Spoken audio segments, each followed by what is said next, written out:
"You'll never walk again," the doctor said, words slicing through the sterile air like a knife. I stared at my legs, numbness spreading faster than the diagnosis itself. My whole life had been motion, basketball courts, midnight runs, sprinting through rain, and suddenly, stillness was all I had. As I wheeled out of the office, my reflection in the glass doors looked like someone else, someone defeated. But inside, a stubborn ember refused to die.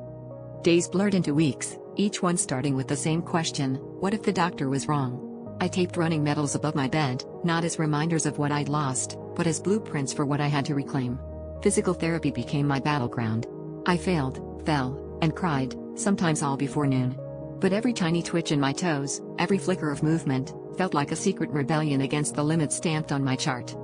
Progress was glacial. Friends started calling less, and the world felt like it was moving on without me. But one night, under the pale glow of streetlights, I wheeled myself outside and felt the cool air bite my face. In that moment, I realized I could still move forward, even if it didn't look like anyone else's version of progress. I started setting goals, first standing, then shuffling, and finally, taking a single, shaky step.